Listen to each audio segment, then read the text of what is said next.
Well, here I am back in Munich, Germany. This is not the first time I've been to Munich. In fact, I remember as a young boy, my parents brought me here to Germany.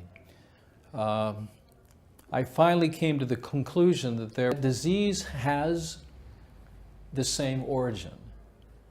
That regardless of what the name we give it, the disease at different levels of acidity have the same origin.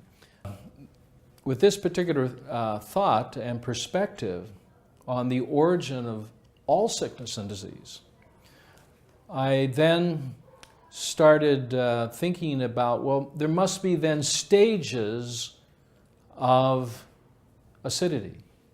And so I staged everything. In fact, I came up with 7 stages.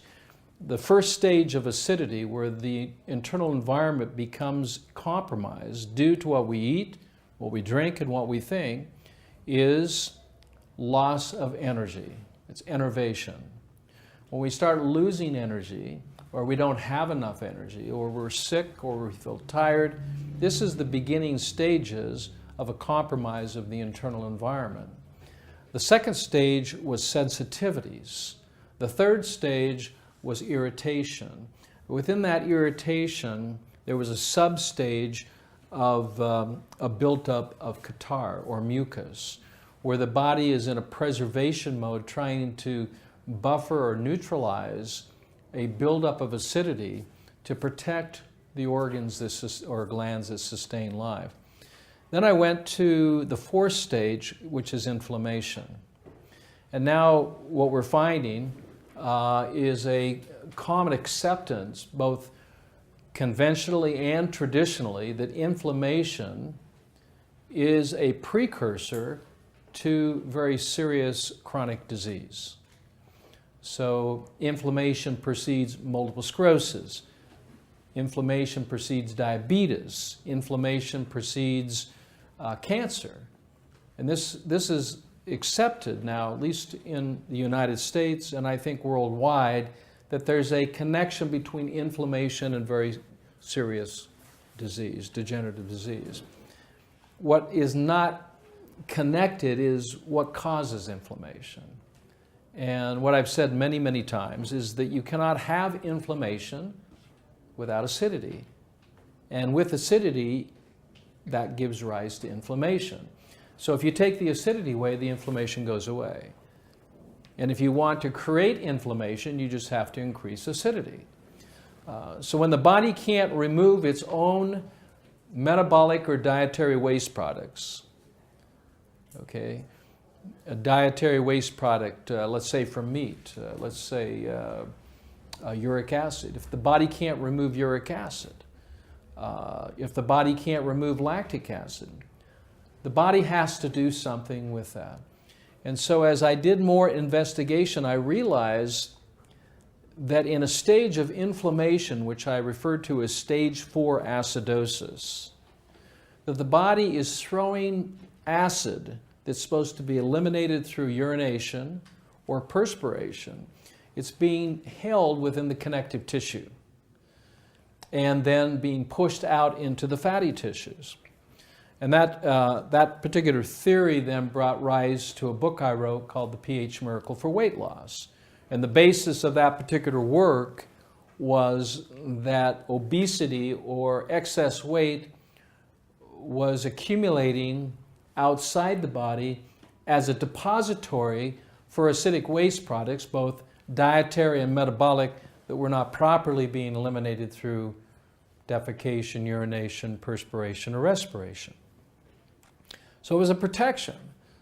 And I find it much easier to work with someone that's overweight than underweight because dealing with acids in the fatty tissues is a lot easier than dealing with acids in the glands and organs.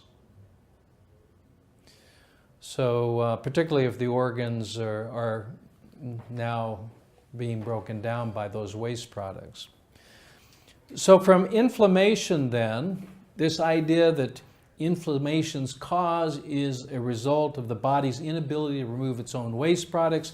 It's tied to acidic waste products, either from eating beef, chicken, pork, or fish, or it's tied to anger and worry or some emotional aspects that's creating more acidity from just the metabolic processes of our thinking process that acids are produced.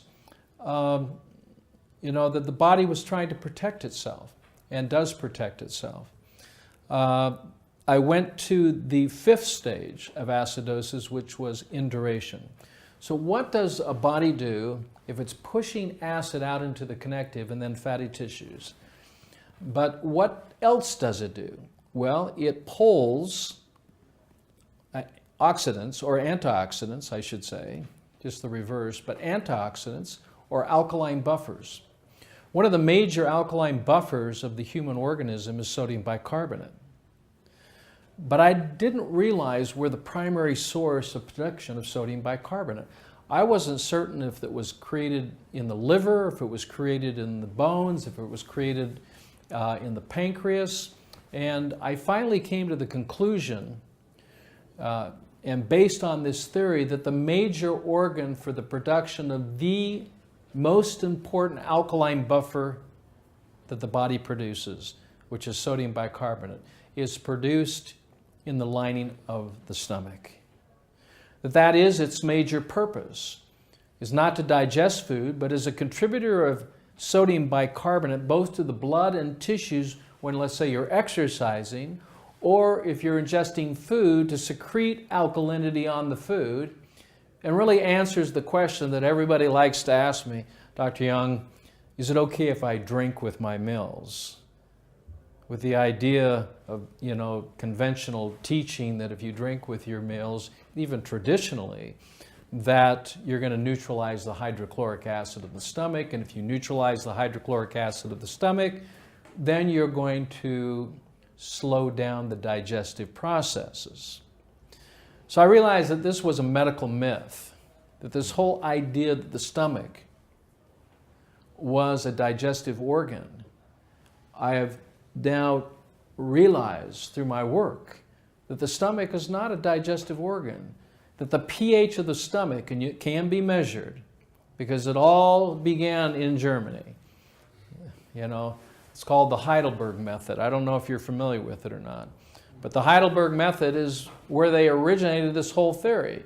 You eat some food, you test the residues after that, and of course they always come out acid because the only thing that's left is the hydrochloric acid.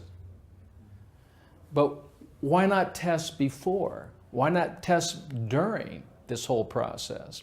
And what you find out is if you do the tests before, even if you have a thought of food, that the stomach pH rises, doesn't drop. And the reason it's rising is because the stomach is secreting sodium bicarbonate to prepare that food for biological transformation that takes place in the crypts of the small intestine. And it wasn't until 2011 that my work was actually substantiated or validated that stem cells, and the main purpose of the small intestine is not to absorb or break down food, but was to create stem cells in the crypts of the small intestine. And it was the stomach's purpose to prepare that food at a pH of 8.4 so that when it reached the small intestine, that liquid alkaline food could be then transformed in new stem cells, which would become the new blood, and the new blood becomes the new body cells. You know, without blood, you can't create body cells. Every body cell is made out of blood. And all of that creation begins in the crypts of the small intestine at a pH of 8.4. And the stomach, the pancreas, the gallbladder, all of these glands secrete, the pylorus glands secrete sodium bicarbonate. Even your salivary glands, the pH goes up as soon as you put food in your mouth. It doesn't go down to digest it. It goes up to alkalize it. So the answer is very simple. Absolutely, you can drink with your meals. And the best water to drink is alkaline water with very active hydroxyl ions. The reason why is OH minus, which carries that extra electron, will bind up the hydrochloric acid, neutralize the hydrochloric acid, so that all of the sodium bicarbonate can be used to raise the pH of the food. This is how you reverse indigestion. This is how you reverse all stomach problems.